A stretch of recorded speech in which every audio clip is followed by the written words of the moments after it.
मोमो बेच्नुहुन्छ 100 रुपियाँ अहिले मोमोको भाउ धेरै नै बढाउनु भएछ त हजुरले गाउँमा पनि यस्तो 100 रुपियाँ यो त बजारमा भन्दा महँगो भयो नि त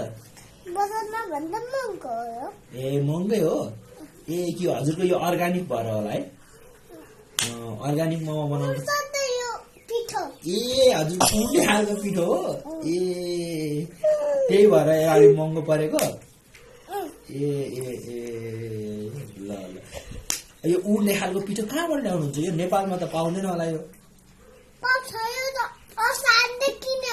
ए हजुरकै गाउँघरकै लोकल ए अस्ति भर किनेको यो लोकल होला त्यसो है ए उड्छ अनि यो पिठोको मोमो चाहिँ उड्छ कि उड्दैन नि बनाइसकेपछि मोमो चाहिँ उड्दैन ए मोमो पनि देखाउनुहोस् बजाई ए ल कति रुपियाँ प्लेट बेच्नुहुन्छ भन्नु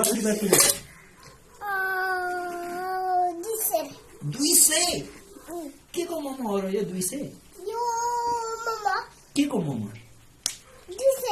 chicken momo veg momo buff momo pork momo ए यो नो भेज मोमो ओ दिस इज चिकन ओ त्यही भएर 200 रुपियाँ हजुरको अलिक महँगै रहेछ महँगो यो ठाउँमै महँगो छ नि त काली बुढी बस्ने ठाउँ कहाँ चान्चुने हुन्छ त है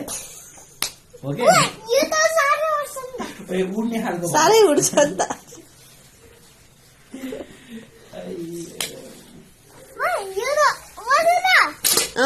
उड्छ